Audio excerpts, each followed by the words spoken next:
Hello friends, എല്ലാവർക്കും തന്നെ നാട്ടറിവിൻ്റെ പുതിയൊരു വീഡിയോയിലേക്ക് സ്വാഗതം.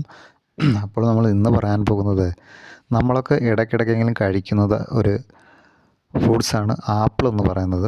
അപ്പോൾ ഈ ആപ്പിളിന് ഒരുപാട് ഔഷധ ഗുണങ്ങളുണ്ട്. ആപ്പിൾ ഒരു ദിവസേന കഴിച്ചാൽ ഡോക്ടറെ അകറ്റും എന്ന് വരെ പറയുന്നുണ്ട്. അപ്പോൾ ഈ ആപ്പിളിന് എന്തൊക്കെ അസുഖങ്ങൾക്ക് വേണ്ടിയാണ് ഉപയോഗിക്കുന്നത്? പനിയും, ദഹനമില്ലായ്മ, ബലബന്ധം, അതുപോലെ വയറുവേദന, ഉന്മേഷമില്ലായ്മ എന്നിവയ്ക്കെല്ലാം ആപ്പിൾ ഉപയോഗിക്കുന്നത് വളരെ ഫലപ്രദമാണ്. കൂടാതെ ബുദ്ധി വർദ്ധിപ്പിക്കുന്നതിനും അതുപോലെ ഉന്മേഷം പ്രദാനം ചെയ്യുന്നതിനും തലച്ചോറിനെ ഉദ്ദീപിപ്പിക്കുന്നതിനും ശരീര വളർച്ചയ്ക്കും എല്ലാത്തിനും ഉത്തമമായ ഫലവർഗ്ഗമാണ് ആപ്പിൾ. ബലക്ഷയമോ അതുപോലെ വളർച്ചക്കുറവോ ഉള്ളവർക്ക് ആപ്പിൾ നിത്യേന കൊടുക്കുന്നത് വളരെ നന്നായിരിക്കും. അതുപോലെ തന്നെ ആപ്പിളിന് വേറെയും ഔഷധ ഗുണങ്ങളൊക്കെ ഉണ്ട്. ദഹനമില്ലായ്മയ്ക്ക് ആപ്പിൾ എങ്ങനെയാണ് ഉപകരിക്കുന്നത് നോക്കാം. അധികം പഴുക്കാത്ത പുളിയുള്ള ആപ്പിളാണ്. ചാറ് പിഴിഞ്ഞെടുത്ത് അത് കഴിക്കുകയാണെങ്കിൽ ദഹനമില്ലായ്മ മാറിക്കിട്ടും.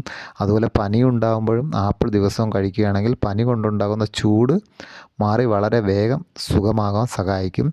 അതുപോലെ അപസ്മാരത്തിന് ആപ്പിൾ ധാരാളമായി കഴിക്കുകയാണെങ്കിൽ അപസ്മാരത്തിനും നല്ല ശമനം ലഭിക്കുന്നതാണ്. കൂടാതെ വയറുവേദനയുള്ളവർ പുളിരസമുള്ള ആപ്പിൾ കഴിക്കുന്നത് വളരെ ഫലപ്രദമാണ്. അതുപോലെ മലബന്ധത്തിനും ആഹാരത്തിന് മുമ്പ് വെറും വയറ്റിൽ ആപ്പിൾ കഴിക്കുകയാണെങ്കിലും മലബന്ധമൊക്കെ മാറിക്കിട്ടുന്നതാണ്. അപ്പോൾ ഈ നിസ്സാരമല്ല ഈ ആപ്പിൾ എന്ന ഫ്രൂട്ട്സ്. അപ്പോൾ എല്ലാവരും തന്നെ ഈ ഒരു ആപ്പിൾ കഴിക്കാൻ ശ്രമിക്കുക. ഈ ഒരു അറിവ് ഇഷ്ടമായ ദയവായി മറ്റുള്ളവർ കൂടി ഇതൊന്ന് ഷെയർ ചെയ്യുക. പുതിയ കുഞ്ഞു കുഞ്ഞു ടിപ്സുമായി വീണ്ടും കാണാം. എല്ലാവർക്കും ബൈ.